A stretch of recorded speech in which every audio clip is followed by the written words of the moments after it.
bishop wo kuri social media Rugagi bamaje kumwica bamugira umuzimu ugenda mu bantu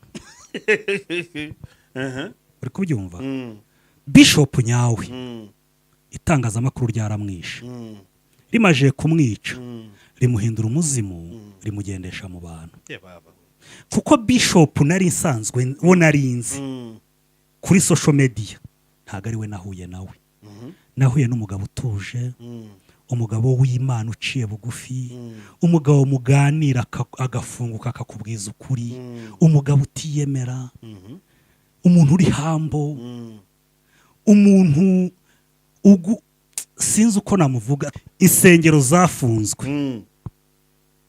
ntabwo ari iz'abajura ahubwo abajura ntabwo bafunzwe muri se abajura bagira insengero abajura bagira insengero ku buryo se nta mujura n'umwe nako nta abantu bose barafite insengero bose nishyashya tubwizanye ukuri twabonye urutonde kuri rwasohotse no kuri Dia Wacu TV twarushyizeho rw'amatorero RGB yategetse ko afungwa hari n'isengero insengero ku rusengero zimwe ndetse zanasabwe ko zisenywa zanasengwa ziriya nsengero ariya matorero abari bayashumbye n'abatekamutwe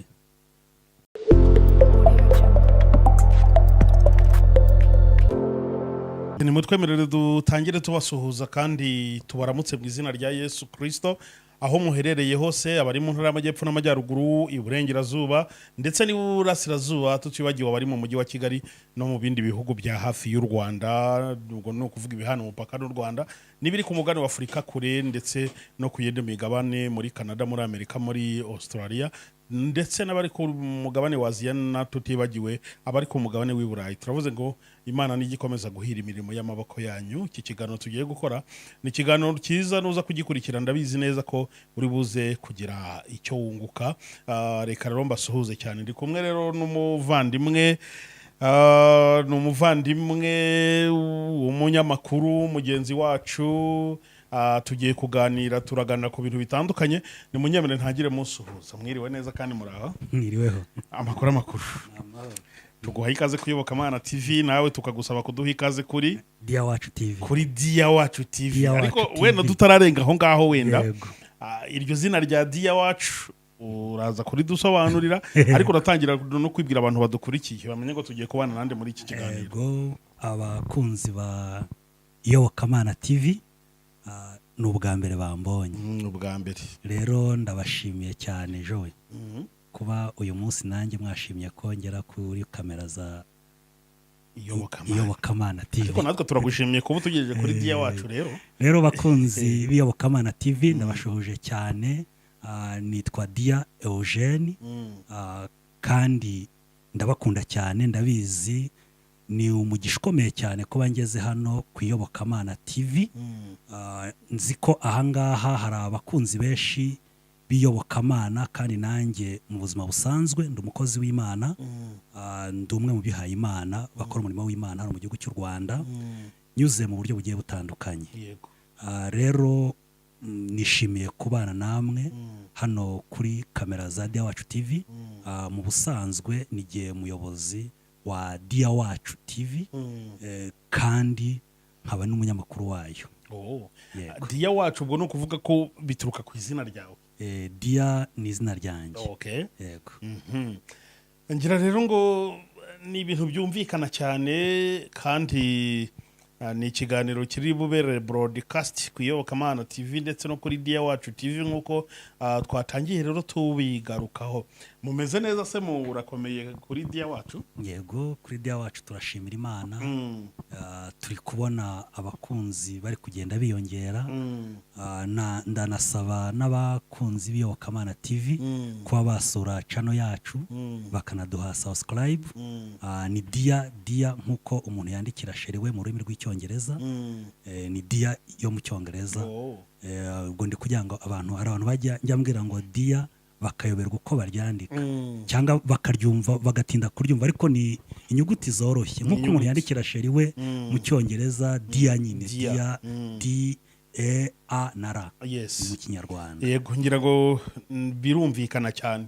Yego kuri Dia Wacu TV impamvu tunashatse kuganira namwe cyangwa nashatse kuganira n'umunyamakuru wayo ni ukubera ishyaka nabonye mufite ishyaka ryiza yego ryo kuvugira, niba mvuga ibyita kuvugira abakozi b'Imana cyangwa kwereka isi yuko itangazamakuru ritagombye gukoreshwa cyane ryibasira cyangwa rivuga nabi abakozi b'Imana. Iriya initiative yakujemo gute, byagenze gute?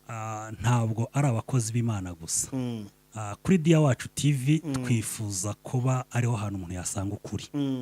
Usanga muri iyi minsi turi hano mu itangazamakuru ku isi yose niyo kuvuga no mu Rwanda, abantu bashaka ikintu cyatwitse bakaba aricyo bashyira ku itangazamakuru.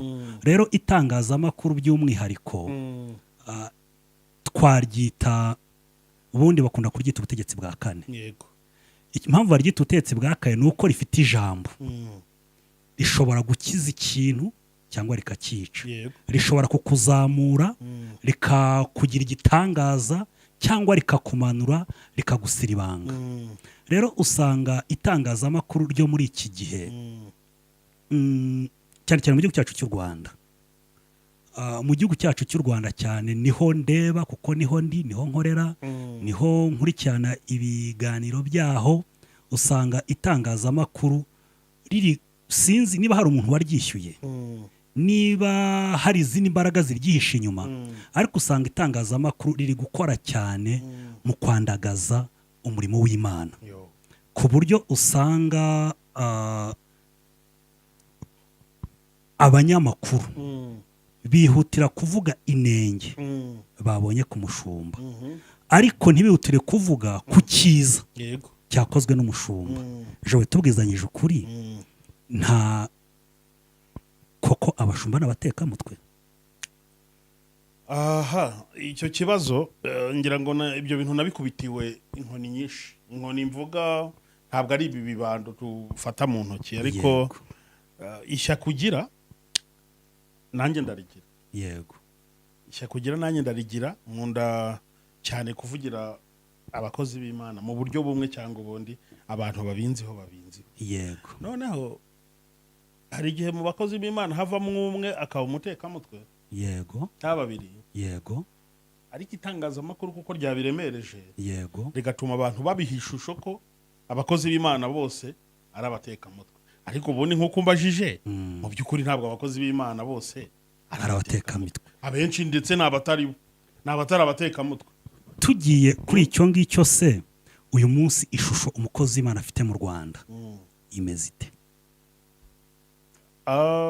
Ishusho umukozi w'Imana afite mu Rwanda n'ubu ahangaha turi, uri buze kureba komantere ziri buhaze, ni ziza zivuga ngo nibisambo, nibajura, namwe muri abajura, abakozi b'Imana n'abapasiteri bariho mu Rwanda, mutunzwe n'amaturo, mutunzwe n'ibi.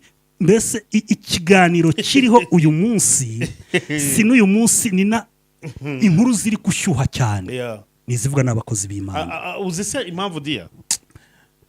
Buriya inkuru ubundi imbwa yariye umuntu. Yego. Si inkuru. Kuko mu bisanzwe nyine imbwa ziraryana, zirya abantu. Ariko umuntu wariye imbwa, ubwo ndavuga mu Rwanda, ibi nkuru. Kuko ntabwo bimenyerewe ko umuntu arya imbwa. Yego. Noneho ibyiza kuvuga ngo bishop runaka cyangwa pastor runaka yujuje urusengero. Ni ibisanzwe abapasiteri barubaka. Yego. Ariko vuga ngo bishop runaka yari amabati y'urusengero. Yego. Ni inkuru nyine kuko busanzwe muri logique ubundi ntabwo abapasiteri biba. Yego. Ariko yibye, sibyo? Aricyo warumbajije ati isura y'abakozi b'Imana muri iyi minsi mu Rwanda. Yego. Mu Rwanda hari ibintu bibiru. Mu Rwanda abamwe mu bantu cyangwa abantu babirebera kure, kandi unyumve neza, yego, isuri haru batangiye gusobanukirwa umukozi w'Imana by'ukuri.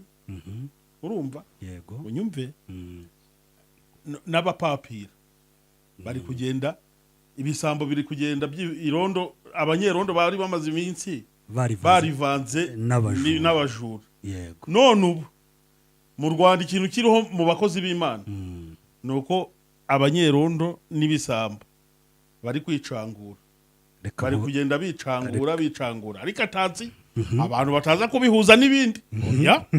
Ubu wabona bavuga ngo urumva ngo Joel buriya ngo bwavuze kuriya, bavuze ngo ko abantu bafugiwe insengero ngo ubwo ngo nabajura, ngo noneho ngo abazasigaye ngo nabanyerondo. Oya, reka nkubwire Joel, siko mvuze, nge reka nkubwize ukuri imyemerere yanjye. Insengero zafunzwe ntabwo ari iz'abajura. Oya, ahubwo abajura ntabwo bafunzwe. Muri se abajura bagira insengero? Abajura bagira insengero ku buryo se nta mujura n'umwe, nako nta abantu bose barafite insengero bose nishyashya. Tubwizanye ukuri, twabonye urutonde kuri rwasohotse no kuri Dia Wacu TV twarushyizeho rw'amatorero RGB yategetse ko afungwa. Hari n'insengero, insengero ku rusengero zimwe ndetse zanasabwe ko zisenywa, zanasenywa.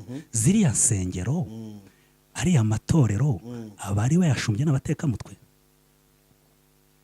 Ngo insengero zafunzwe, hari insengero zifunze, hari n'izategetse gukurwaho bitewe wenda n'aho zubatse bitagenda neza.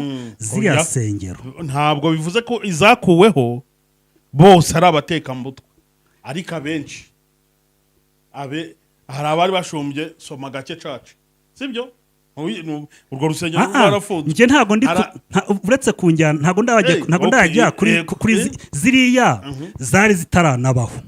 Yego, impamvu zafunzwe nuko zitagiraga ibyangombwa. Yego, nibyo. Ahubwo hari insengero zafunzwe, Kiliziya Gatolika zirimo, ADPR zirimo, EAR zirimo.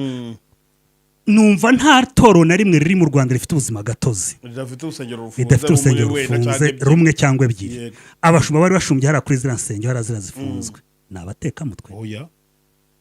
None se kuki abantu bavuga ngo none reka nongere nkubaze ikibazo kimwe. Abantu bose batari bujuje ibisabwa na leta ni abatekamutwe. Reka nongere nkubaze ikibazo kimwe. Yego, ni oya. Rero tuba twumvikane ko impamvu insengero zafunzwe ntabwo insengero zafunzwe, impamvu yatumye insengero zifungwa ntabwo ari ugutekamutwe, kuko hari urutonde RGB yasohoye y'urusengero rwujuje ibisabwa. Ntabwo kuri urwo rusengero hari mu gitwa ubutekamutwe. Oya, nta ikindi no kugenzura icyo bazakugenza banza wumve. Ikindi abantu bakwiye kumenya, yego, ntabwo kuba urusengero rwarasigaye rufunguye ari uko nyiraryo ari byo byeza umushumba ngo we ni umutagatifu, ngo ni umutagatifu. Kurumva kuko hari igihe ushaka kuba umutekamutwe mu butekamutwe bwawe ukambura abantu benshi ukabona amafaranga yo kuzuza ibyo leta yasabwaga. Ni urugero nguhaye, ni example. Oya, ahubwo icyo banza unyumve. Urumva uwayitetse kamwira yabonye amafaranga, akora ibisabwa rurasigara. Rero bakristo bene data bavandimwe mukurikiye Dia Wacu na Iyobokamana TV, ntihazagira umuntu ubashuka yitwaje ngo nuko we ngo urusengero rwe ngo rwasigaye ngo rufunguye ngo bwe ngagari ngo ngahise ngo ngabuwera. Ni uwera kuri leta, kuko leta iragusaba amakaro urayafite, iragusaba inyubako imeze gutya urayafite, iragusaba umurinda nkuba ubirahari n'ibindi saba. Ariko ntabwo bishatse kuvuga ngo no ku Mana ngo ni wowe wera ngo kurusha abafungiwe, kuko nukuri hari abafungiwe bakoreraga Imana mu kuri no mu mwuka. Yego, bayikoreraga neza. Yego, buzuraga umwuka wera. Rimwe na rimwe banze gutubura no guteka imitwe yo kukuramo abantu amafaranga. Yego, ahubwo bikaba bituma bakena, bituma banatanuzuza ibisabwa. Kandi ibyo bintu Imana irabizi. N'ubushobozi bakaye barakoresheje bo bakazira isabwa babikoresheje mu gufasha batishoboye no kuzuza ibyitorero bisaba. Barabafungira, ariko bitavuze ngo ubwo babafungiye ngo egari ngo ubwo ngo bariya ngo Imana ntibemera. Reka da, uwakwibwira gutyo yaba yibeshye cyane. Nta hantu bihuriye n'ibintu bibiri bitandukanye. Kandi niba hari ikintu Imana izi kuvangura abanyerondo n'abajura, irabizi. Umujura ashobora kuba ari mu wafungiwe, umujura ashobora kuba ari mu basigaye bakinguriwe, umuzima ashobora kuba ari mu bafungiwe, umuzima ashobora kuba ari mu bafunguriwe. Nta formule ihari ivuga ngo kuba ngo runaka baramufungiye urusengero ngo egari ngo ubwo ngo ari bizarre ngo ni umutekamutwe ngo cyangwa ngo kuba ngo yongo kwa runaka hodi ngo murabona ngo harafunguye reka da ibyo se nibyo bituma uhita ubuwera wapi nawo wabamo uri umujura cyangwa uri umutekamutwe mugani wawe. Rero watangiye umbaza impamvu ki yatumye mpaguruka cyane kugusesengura cyane ku nkuru ziri kuvugwa ku murimo w'Imana uyu munsi. Yego. Impamvu nanjye ntago ndayibona. Ndacyari kwikurikirana. Nkeka ko hashobora kuba ari imbaraga z'umwijima zaba zarashoye amafaranga mu bitangazamakuru byinshi kugira ngo byandagaze umurimo w'Imana mu Rwanda. Kuko tuvuze ngo mu nsengero byaracitse mu Rwanda twaba tubeshye. Kuvuga ngo pasiteri umwe tugiye mu magereza yo mu Rwanda sibyo nta rwego na rumwe twaburamo umuteka uwahamijwe icyaha cyo kwiba muri ntuza cyangwa icyaha cyo kudakora neza cyashinzwe. Yego yego. Buriya gereza ya Mageragere cyangwa muri gereza mu Rwanda habayemo umuperezida, harimo abaminisitiri uyu munsi, harimo abajenerali, harimo abaguverineri, harimo ba meya, harimo ba gitifu, hariyo n'abamidugudu. Ese tujye tuvuga ngo abayobozi b'u Rwanda ni abajura? Oya. Kuki pasiteri umwe se afatwa yatubuye? Sibyo, pasiteri umwe afashwe yatubuye kuko ari pasiteri wafashwe. Inkuru igahita icika koko abapasiteri n'abatubuzi bariba barakora ibi n'ibi bavuze ngo pasita runaka. Hari n'igihe adafatwa yatubuye akabibeshyera. Rega utarafatwa akabibeshyerwa n'itangazamakuru. Yes. Aho ngaho ni uri kugenda bakabitura. Hari umupasiteri inshuti yanjye twarimo tuganira mu kanya, hari umwana uri gutanga ubuhamya ngo bw'uburyo ngo uwo mupasiteri ngo yamujyanye ngo ikuzimu. Urumva? Noneho njyewe icyo ntindaho si ukureba niba ibyo uyu mwana ari kuvuga ari ukuri cyangwa atari ukuri, ahubwo ikintu ndeba cyane gikomeye ni iyo fenomene yo kujyanwa ngo ikuzimu. Urumva? Kuko ari ibintu avuga nkumva sibyo. Urumva? Nkumva sibyo. Noneho icyo rero mvuga reka wenda tuze ku ntaza ku ikiganiro kitaza gushira ntaje ku ntama yanjye. Yego. Mu minsi yashize ubu hano hanze yego ibitangazamakuru bitandukanye yaba YouTube yaba ibinyamakuru za Igihe n'ahandi hose bari muri rurageretse hagati ya Bishop Dr. Rugagi Innocent n'umunyamakuru Scovia. Noneho byatumye nkora iperereza ndafata ko ubundi ibi bintu bya Scovia na Bishop Rugagi byaturutse. Ngira amahirwe mu iperereza nakoze bambwira ko ari wowe Sebayazana. Ngira bayazana ndarengana kubyigaramye ntacyo. Kuba ngira bayazana uti mu by'ukuri ntabwo ari ikibazo, nta nubwo nkuzanye ngo wisobanure impamvu wabizanye urarengana, ahubwo ni rya shyaka warwanaga. Ariko niri kinyoma ntago Bishop Rugagi na Scovia bahanganye. Buriya se rurageretse. Oya ntago. Ubu narwageretse koko? Oya ntago rugeretse rwose. Buriya se babahanganiye. Barapfikise. Bo reka noneho twihute kugira ngo abantu ushaka iyo nkuru yose irambuye aje kuri Dia Wacu TV. Nabonye ikiganiro wakoranye na Bishop. Yego. Numvishe na Scovia uko yabivuzeho. Nawe twaravuganye kuri telefone. Urumva ibintu byose birasobanutse. Ahubwo njyewe icyo nibaza ubitangira cyangwa iriya situation uyizamo yatangiye ite?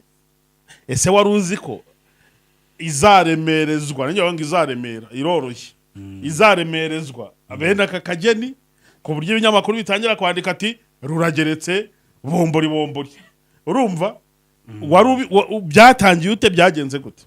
Na kuko nanabonye ejo mu kiganiro usaba imbabazi ngo Bishop. Yego. Ubwo ndabani nituganira nzakubaza izi mbabazi wasabye ni iziki. Yego. Yego.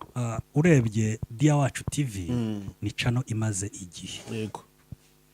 Uretse ko wenda bitewe naho dukorera bitewe wenda n'ubushobozi bari ko mbyita bwo kubikurikirana no kubyitaho igenda gake yego ariko dufite hariho video zirenga 300 na kumva ko ntago ari cano ntoya tumaze imyaka myinshi twafunguye icano hari n'amacana akomeye uyu munsi yari atarabaho yego mbere twabikoraga nk'ibintu bitari umwuga ari ibintu byo kugira byo kwinezeza no kwishimisha no kuba twanyuzaho ibitekerezo byacu ivugabutumwa gutyo rero iki kintu uburyo cyajemwo niba nabyita nk'ishyaka yego cyangwa iyerekwa ishyaka yego reka mbyita ishyaka majije gusesengura ibibazo cyane cyane itorero riri guhura nabyo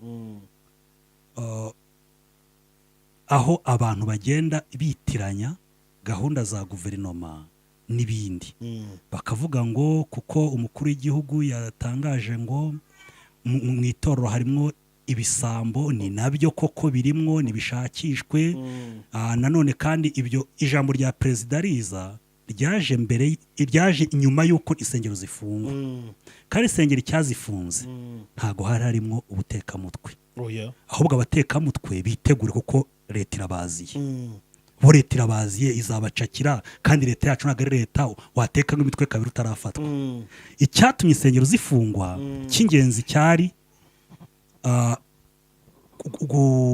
gushyira mu bikorwa gahunda y'icyerekezo cy'igihugu cyo kubaka ibikorwa remezo bibereye umunyarwanda aho umunyarwanda ashobora guteranira atekanye ariko intera itangazamakuru ryahaye icyo kintu ryaje rivuga ngo abapasiteri ni abatekamutwe yego ntangira noneho nanjye gukora ubushakashatsi hari inkuru nanjye najyaga nkora zimeze nk'izitwika koko nabona akantu mwebwe abanyamakuru nawe urimo bakomeye mpamvu uze mwebwe nuko mwe muri abanyamakuru bakomeye ntabwo muri nkatwe twebwe turabatanga ibitekerezo byacu ko tubibona aho simbo nubwo ntabyemeye ariko simburana kugira ngo tutabye minute ugasanga yafashe ibyo gukomera nta ugasanga hari utuntu tw'utuvideo duto bakadukata umunyamakuru akata akakazana agamije gutwika kaka video kagahita kambika isura mbi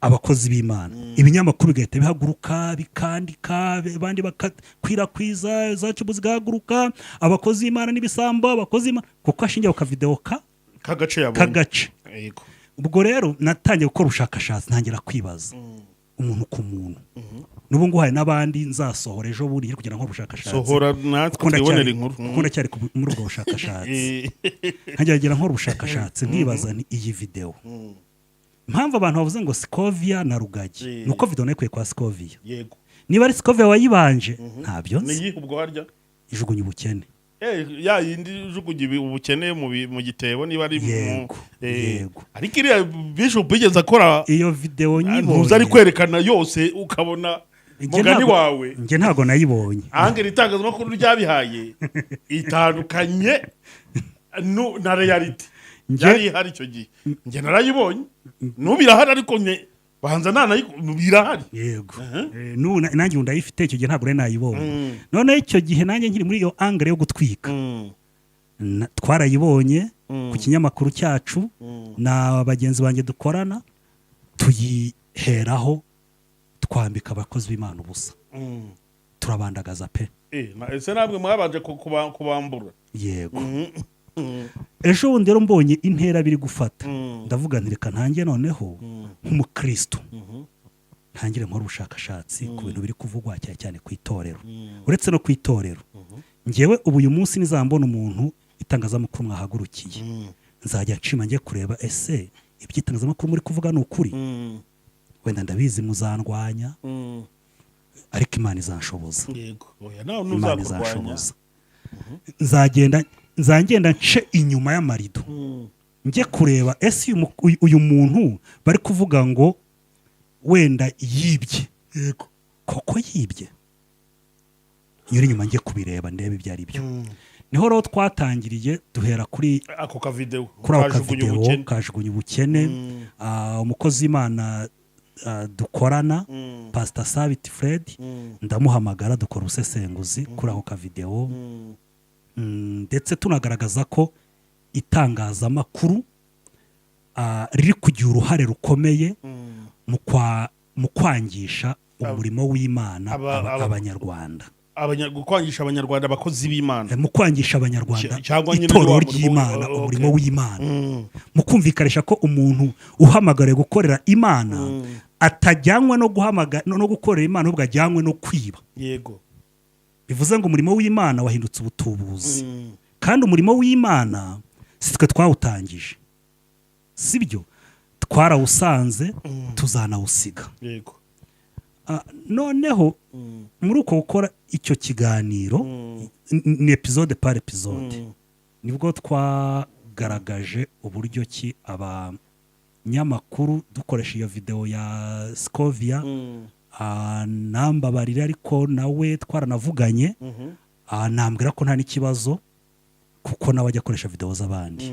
We twaravuganye, yari chat ndazifite na telefone itayifite, twaravuganye. Ambwira ko nta kibazo niba gukoresha izina rye byatuma ncuruza, nta kibazo, kandi koko kuvuga ko mwavuganye na Scovia kandi nta kibazo, ariko ko nzi ko yakugurukanye. Oya, avuga ngo umuntu uri kuvugira Bishop oya kandi bihari. Oya, ntago yangurukanye. Twaraganiriye nk'umuntu kandi mukuru mu itangazamakuru nemera cyane rwose, cyokoza inzira yo gushakisha Rugagi, kuko njye nta makuru nari mfite cyane ahayije kuri Rugagi, ariko yampaye urufunguzo rwatuma nyashakisha. Niyo mpamvu nagiye gushaka Rugagi, kuko icyo gihe yarambwiye ati uzamushake umubazi ibi n'ibi, nkuko nabishyize mu kiganiro mwabyumvishije. Yego, harimo kumubaza etaje, kumubaza ibya etaje, kumubaza iby'itorero rye, afite etaje yashyizemo roji hejuru, akaba ari hasi n'itorero. Amubaza ibya Rangelova yaguze miliyoni zisaga 200 nta rusengero agira. Yego, amubaze ni bene ibyo ngibyo, ari nabyo Bishop nawe yumvise bituma ashaka uburyo mwavugana ngo yisobanure. Yego, si ukwisobanura, ahubwo ashyira ukuri hanze kw'ibyo abantu bibaza banamwibazaho. Ariko nawe nari ndi kumushaka impamvu, nawe nari ndi kumushaka ko nari murakariye, nubwo nari mfite ormoro ku mutima yuko namubeshyeye, ariko naribazaga kuki Bishop, niba Bishop afite ubushobozi, ko mbiza atari umwe mu bantu wenda bishakisha muri kino gihugu, kuki ashobora kubeshyerwa kandi icyo kinyoma kiwe kigashingirwaho gisenya umurimo w'Imana akicecekera? Sindi butanga igisubizo Bishop yampaye, ariko ikibazo narakimaje kandi yaranshubije mu kiganiro kirimo. Mu kiganiro kirimo, ariko nacyo nakibazagaho, nibaza kuki umuntu bashobora kumubeshyera agaceceka. Sanga ni kwa guca bugufi, ko Yesu Kristo yaravuze ngo yabwiye abakozi b'Imana ngo reba gukubita urushyi umusaya umwe uzarukiza kubita no mu wundi, kandi nta n'uwarwanirira Imana, Imana irirwanirira. Rero icyo ngicyo niho twashingiye dukora ubwo bucukumbuzi, no kugira ngo tugaragarize abanyarwanda n'abumva ururimi rw'ikinyarwanda ukuri. Mu by'ukuri ntabwo leta y'u Rwanda yananiwe, ntabwo leta y'u Rwanda cyangwa inzego z'ubuyobozi mu Rwanda ntabwo zitinya abatubuzi b'abapasiteri.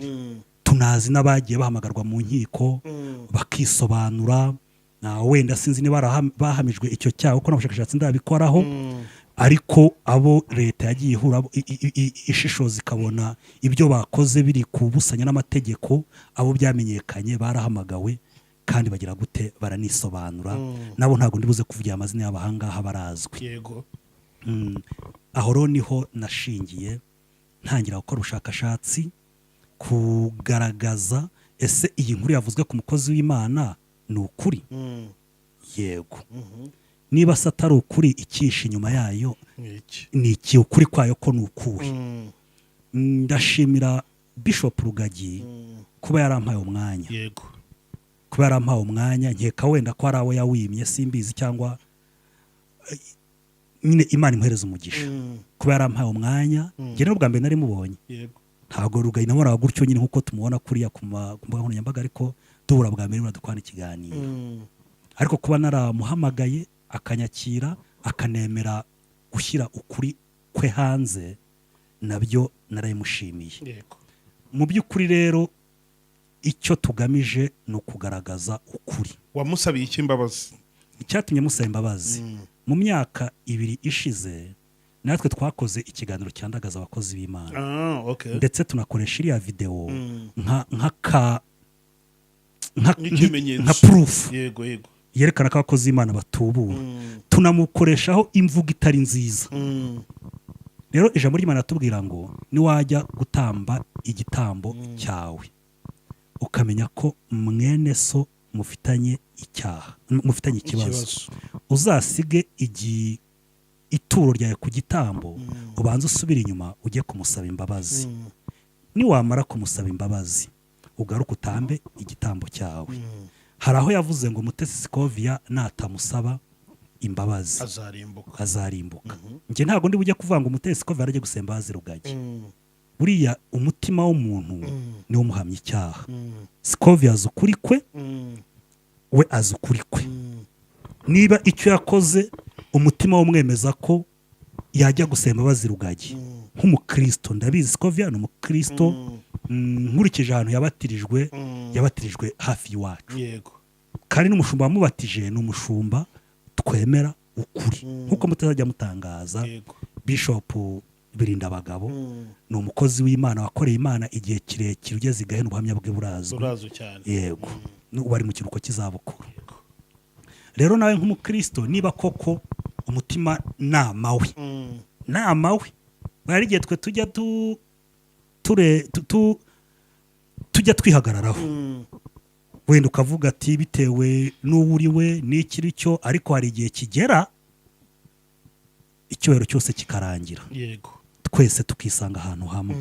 Ngo igihe kimwe Nyamutunzi na Lazaro babaye ku isi mu buzima butandukanye, ariko bagiye mu buzima bwo hirya y'isaba bwemera, basanga uwari Nyamutunzi ari gukenera umukene. Rero na Scovia nawe nk'umukristo, nawe niba ni umunyamwuga ndamwemera, ni n'umunyamakuru nkunda, kuko buriya Scovia mu bintu byinshi avuga niyo haba harimo ibinyoma, ariko haba harimo n'ukuri. Hari byinshi by'ukuri, wenda mu bintu 100 avuga ugenza ushobora gusangamo wenda nawe ibyo yatwitseho nk'abandi bose, ariko akenshi na kenshi akunze gukora nawe inkuru z'ukuri. Ariko nanone ni umuntu ukora niwe ukosa. None ashobora nawe ubwe niyamara kuyibona, nk'uko Bishop yasabye ngo nk'umukristo azamusaba imbabazi, niyamara kuyibona, cyangwa nawe niba n'umutima we wumva yasaba imbabazi, azajye kuyisa. Ariko jewe nk'umugenzi ujya mu ijuru nasabye imbabazi ku giti cyanjye. ubona ari biki byarakaje cyane Bishop mu byo Scovia yavuze? Bishop ikintu kimurakaza kikanamubabaza, buriya Scovia igihe ngiriya nkuru yayisohoraga kera igihe yaberaga, Rugagi yamweretse ukuri. Yego. Ariko yabonye yasohoye inkuru aravuga ati nyamara ati ibi bintu aha mwibeshye, dore uko byari bimeze. Yego. Ndetse ngo n'abantu be basaba Rugagi ko bajya mu itangazamakuru bakajya kubigaragaza. Rugagi arababuza, aravuga ngo nta bantu mwamutandukaniye nawe. Bivuze ngo rero Rugagi ababazwa cyane nuko Scovia amwibasira, akanibaza n'icyo bapfa.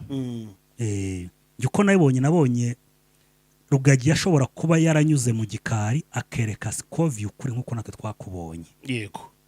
Scovia ndetse Rugagi akanavuga ko nka biriya Scovia bavuga ngo bya etaje yo mu Ruhango. Yego. Rugagi y'Imuhanga ngo ari Rugagi yibaza uburyo ki Scovia bivuga kandi azi adashobora kubura ukuri.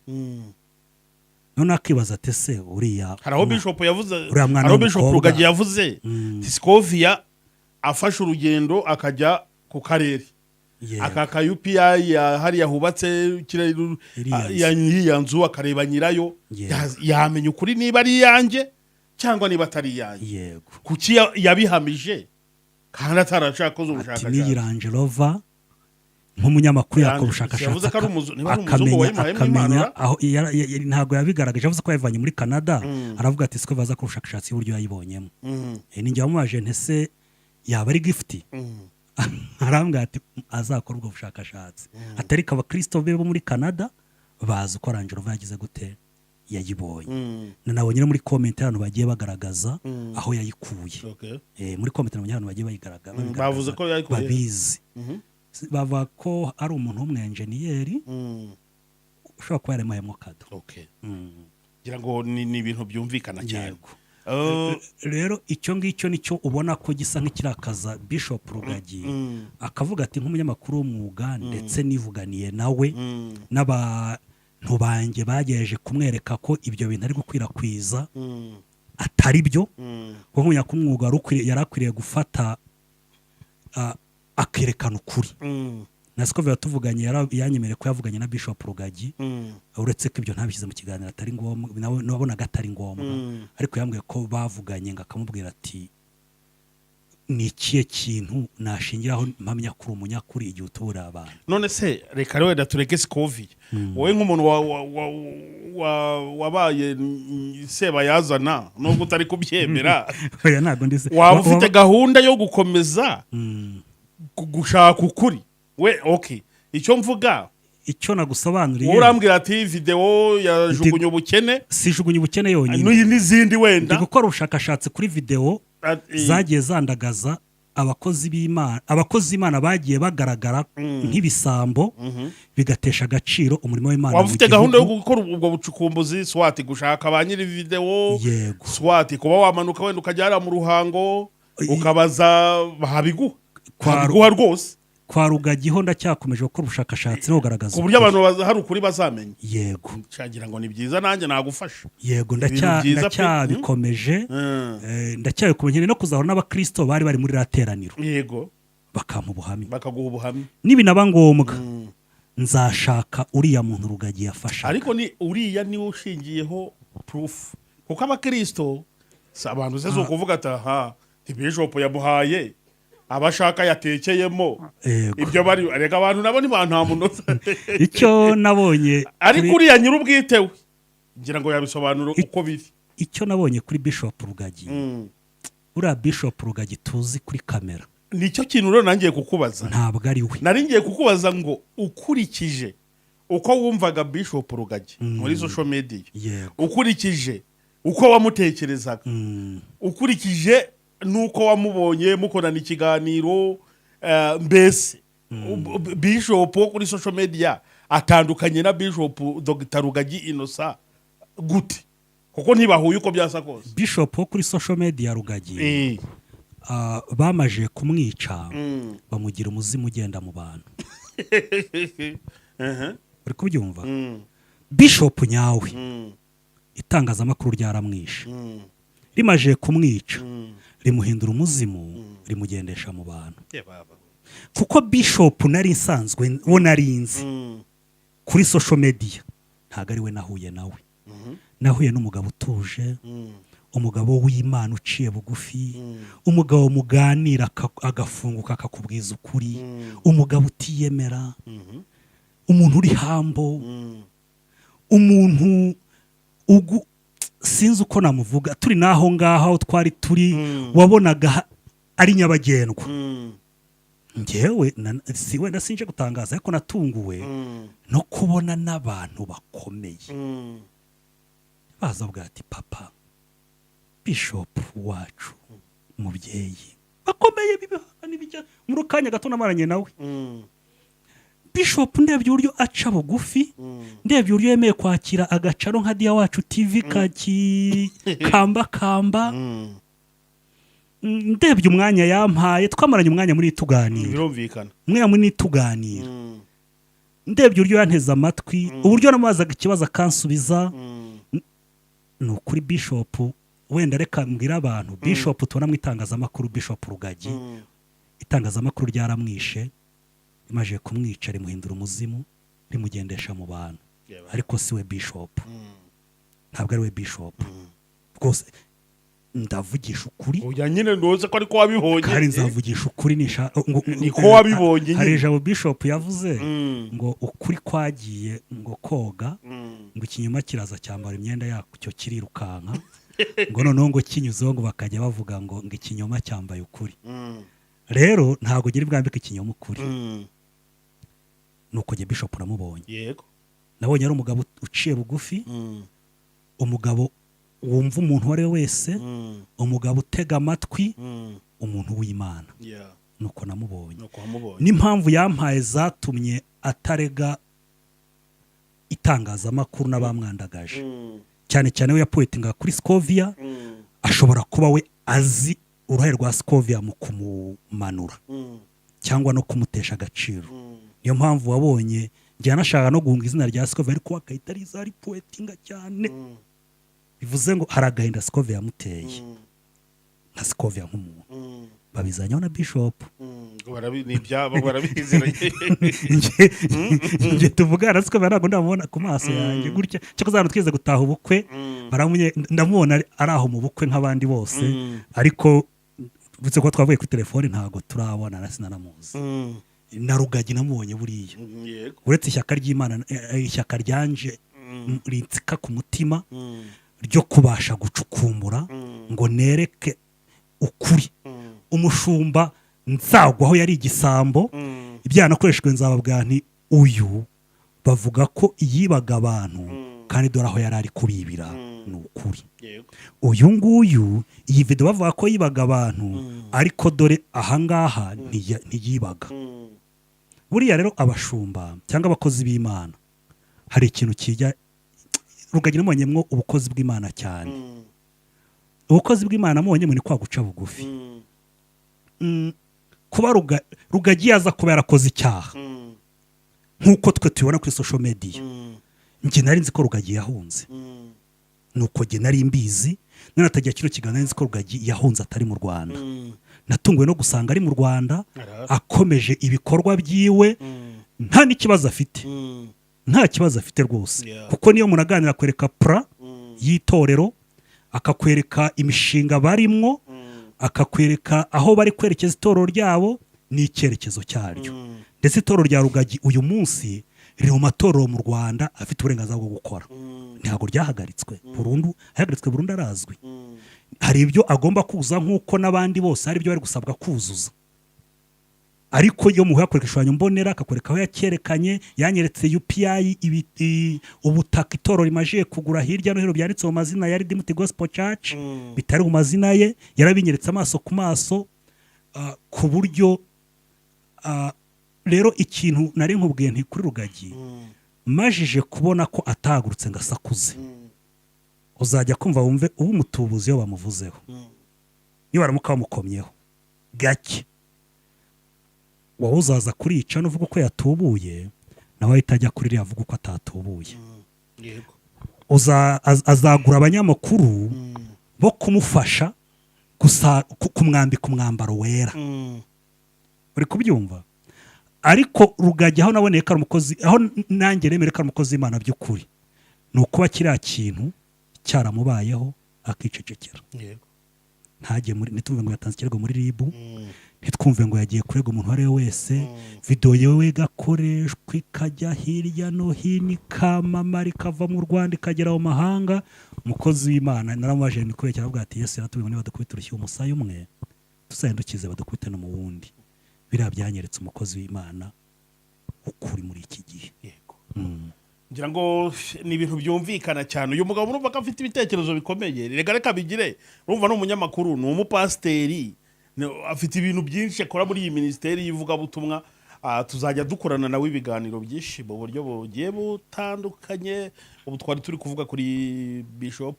Rugagi Dr Bishop Rugagi Innocent na Scovia nta byacitse ngira ngo turimo tugana ku musozo hari ubutumwa bw'ibanze cyangwa nk'umwanzuro waha abantu bari bakurikiye iki kiganiro uzi ikintu kibabaje mu Rwanda umukozi w'Imana yamaje guta agaciro ubu bisigaye binatera umuntu isoni zo kuvuga ko yitwa pasiteri njye no kujyana ukavuga ngo ndi pasiteri sigaye ntinya kubivuga kuko yavuze ngo uri pasiteri abantu bahita bakubona mu isura y'abatubuzi simvuze ko abatubuzi badahari uri kubyumva ntabwo muvuze ko abatubuzi badahari barahari rwose baranabyamamaza bakaniyamaza no ku ma YouTube bariho uri kunyumva bariho, ariko bamajije gusiga isura mbi izina ryera. Kuko ubundi umukozi w'Imana, mu minsi yashize nagiye muri Kenya, ntebye uburyo abanyakenya bubashye umurimo w'Imana. Kuvuga ko umukozi w'Imana, umunyakenya ari we wese aguye icyoro gikwiriye umukozi w'Imana. Njya nkora ivugabutumwa ry'ino no mu mahanga njyayo, na muri Uganda nibajya kuri Dia Wacu bazana n'ibiganiro nakoreye kuri Besania Prayer Mountain muri Uganda. Mu by'ukuri uyu munsi kuba uri mu Rwanda ukavuga ko umupasiteri biteye ikinego n'ikimwaro, kuko kuvuga kuri pasiteri abantu bahita bakona muri ya sura itangazamakuru ryambitse abakozi b'Imana. Ni itangazamakuru, hari abantu bavuga ngo n'abayobozi bakomeye bayivuzeho rwose, twebwe icyo kintu kugitindaho. Itangazamakuru ni ikintu nabwo ni ubutegetsi, nabwo ni ubutegetsi. Nese ubu ngubu uko tuvugana, ejo bundi William Ruto itazo ko ryari rimuhiritse cyane, ubu yari abikira n'ubu. Si itangazamakuru se, si YouTube, si Facebook, si Twitter. Hari umunyapolitike cyangwa umuntu w'intwaro n'imbunda w'inyeshyamba wagiye mu ishyamba garongeye kurwanya ubutetsi bwa William Ruto. Ni itangazamakuru. Yego, rero itangazamakuru rishaka kwicarira mwica, rishaka gukiza rikamukiza. Rero cyo nakwisera abanyamakuru bagenzi banjye, mwaretse kwivanga mu by'Imana. Yego, mwaretse kwivanga mu by'Imana, ko content zihari, ko Imana yabagaburira inyujije ahandi bitari ukuyisebya. Kuko hari abantu biyemeje kugaburirwa na Illuminati. Illuminati bishatse kuvuga? Okay. Hari imbaraga za Sekibi. Yego. Iyo kugaburirwa n'imbaraga za Sekibi, kandi koko ubwiza ukuri uzacunga wavuze nabi umurimo w'Imana yamamara cyane kuruta wavuze neza. Rero ko ducaka umugati natwe tutajya hahandi.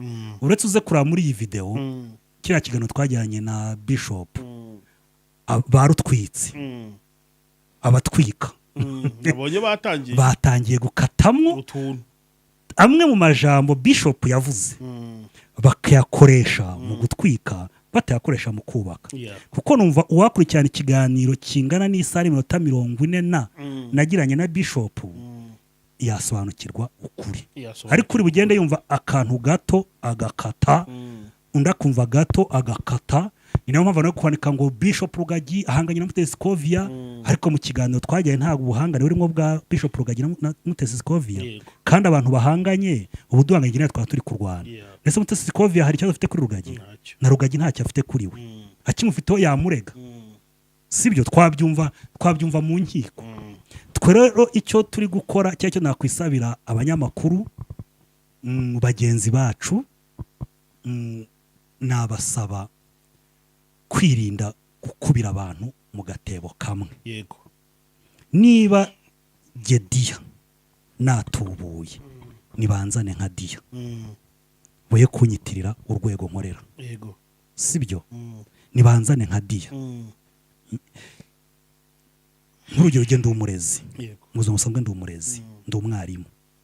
Niba nkoze icyaha, ntikitirwa abarimu bose, nikitirwe jewe nje wakoze icyaha.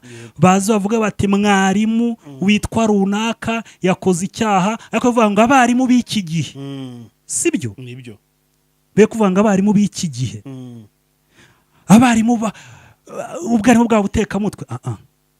Ahubwo nibavuge ngo mwarimu Dia yakoze iki. Nibyo, niba mwiri itangazamakuru nabo abanyamakuru namwe natwe turi shyashya. Hari abanyamakuru bajya ku murongo mubi bagakwana n'ibintu bitari byiza. Nese bajya mu itangazamakuru, wenda haje ikiri kintu gisebya itangazamakuru gihe kivuga ngo itangazamakuru ni ribi kandi byakozwe n'umuntu umwe. Rero abanyamakuru icyo nabisabira, mwirinde abakozi b'Imana. Ijambo nasorezaho wenda reka mbabwire ijambo rimwe ryo muri Bibiliya, cyane nk'amateka amwe muri Bibiliya.